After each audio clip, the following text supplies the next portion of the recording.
Assalamualaikum warahmatullahi wabarakatuh. We are from Group 4 and we will present to you about Islamic consumer goods.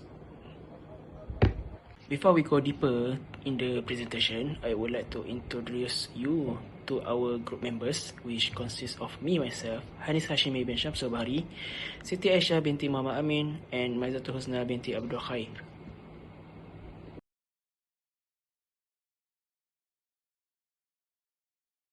Okay, so for the first topic we will discuss in our presentation is about MS standard. These are the requirements that consumer goods must follow to acquire a halal certification. Okay, let's go to the first requirement, which is management responsibilities. First, the management must appoint a Muslim halal executive official or establish a committee which consists of Muslim personnel who are responsible to ensure the effectiveness in implementation of internal halal control system. Second, the committee should be trained on halal principles and its application. And lastly, the management must ensure that sufficient resources, including manpower, facility, financial and infrastructure, are provided in order to implement the halal control system. Next, let's go to the permitted and prohibited animal bones, skin and hair. For bones, the permitted bones is the bones from the halal animals slaughtered according to Sharia law and bones from halal aquatic animals. And the prohibited bones is the bone of a living and dead halal animal and any bone derived from a non-halal animals, whether they are alive or dead. And second, for skins, the permitted skin is the skins of halal animals, whether slaughtered or not according to Sharia law and cleansed through the tanning process, and the skins of non-halal animals except skins of dog, pigs that has been cleansed through the tanning process, and the prohibited skins, which is skin of dogs, pigs and their offspring and derivatives. As for the hairs, the permitted hairs are the hairs from the halal animals slaughtered according to Sharia law and hair acquired from a living halal animal. And the prohibited hairs is the hairs from derived from a living or dead non-halal animals, as well as a dead halal animals that has not been slaughtered according to Sharia law.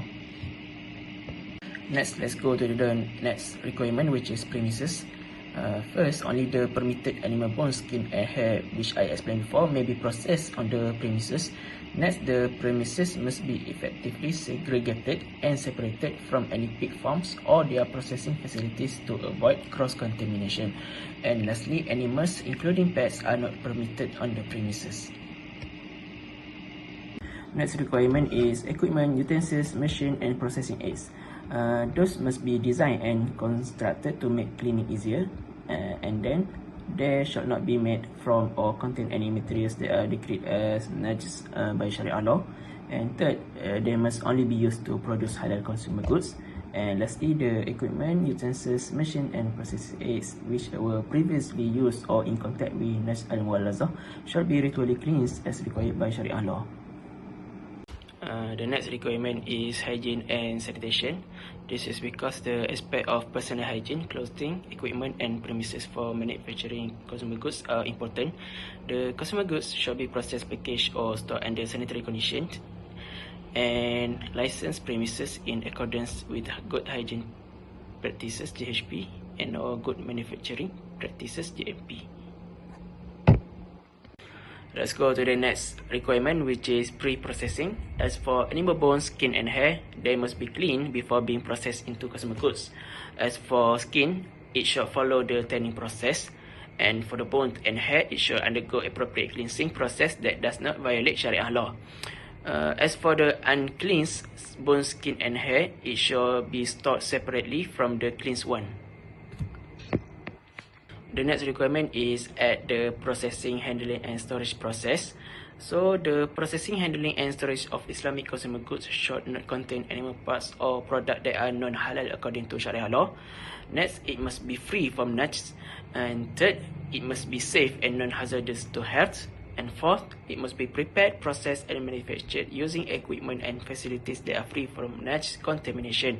And lastly, it must be physically separated from any other consumer goods that do not meet the requirement or anything that are decreed as najis by Sharia law. Next requirement is packaging and labeling. So the process must be carried out under hygienic and sanitary conditions. and then it should be non-hazardous and halal, and the consumer goods must be marked or labeled clearly, legibly and indelibly. And lastly, the design of packaging, marks, symbols, logos, names and image that are misleading and or contravening the principles of Sharia law should not be permitted or haram. Next requirement is final product advertisement and promotion. So the final product of consumer goods produced from animal bone, skin and hair should not in any form that is contrary to Islamic faith or not be used for purposes that are contravening the principles of Sharia law. As for advertisement and promotion, it should not contravene with the principles of Sharia law and should not display indecent elements which are against Sharia law. As for legal requirements, it must be comply with legislation including other relevant regulations currently enforced in Malaysia. So next we will proceed to another subtopic, which is about the current issue regarding the Islamic consumer goods. Next, we will proceed to the current issue regarding the Islamic consumer goods. So, the biggest issue that is currently causing public misunderstanding is differing perspective on the halal and haram status of bone China goods. And animal bones are one of the most commonly utilized ingredient in the productions of consumer goods. The Chinese bone, for example, is the form of semi-porcelain products manufactured from the combination of the bone ash, stone china and the clay, which is usually used to make the creative dinnerware. Chinese bone products are in high demand, and particularly among Muslim purchasers due to their superior quality compared to the other ceramic products. Not only that, this product is also utilized to serve food at high-end hotels, and most researchers are more inclined to the opinion that this such of bone can be used after it is being cleansed. However, in Malaysia, most of the opinion of Jumhur Ulama and Mazhab Syafi'i, they say that if the bones comes from the carcass of the halal animal or the haram animals, then the ruling is considered as najis. Next, currently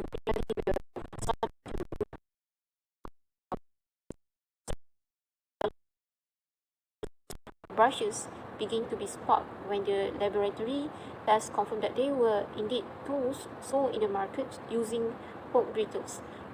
And the researcher sought certainty after the issue was viralized on the social media. And they purchased 2 samples of the paintbrushes, 6 brands of the toothbrushes, and as well as a set of makeup brushes, and they were sent to the Halal Products Research Institute, which is in UPM. And then the result obtained shows that 2 samples of the Chinese-made unbranded paint brushes using codes of A913 and A680, which is contain the pork brittles. Mostly, and most of these products are used by the public in the productions of preparing foods such as cakes. And most consumers are being asked to be more careful when buying Chinese-made paint brushes, which is either sold in the supermarkets or construction hardware stores, because they are feared to be made of pork brittles. Added to that, in the lack of economic situations, the consumer have no choice to buy cheap valuables without thinking about the materials used. So the National Fatwa Council decided that all items used by the Muslim covering the bones, skins, and fur animals should go through the rigid procedure. Okay, so now I will proceed to explain about the future opportunities. Okay, first, we can use halal bone to make dishes. As we all know, the current issue occur when the dishes is come from China and it is written as a China bone. For the China bone, we don't know that what type of bone that they use. Whether it is halal or not, because they are a majority non-Muslim, so they don't even care about the halal status of the dishes. So as a Muslim, we need to take care about it, and we can also improve the economy by using the halal bones. Okay, next, give explanations. Okay, as a Muslim, we need to give explanations on how to differentiate the halal and non-halal product. In Malaysia, it is not a big issue because the product of non-halal is already placed separately. But if we go to the overseas, we don't know because they just place the halal and non-halal product in the same place. So we can give some education to others on how to differentiate between the halal and non-halal product, such as the three dots skin is a pig skin. And the next one is authorities spot check.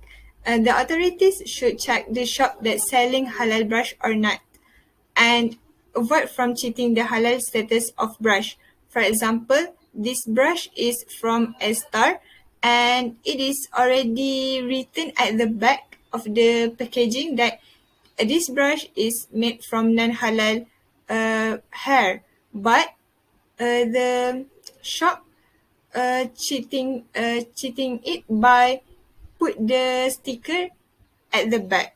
So yes, it can make the Muslim confused to use it. So that's all from our group. Thank you.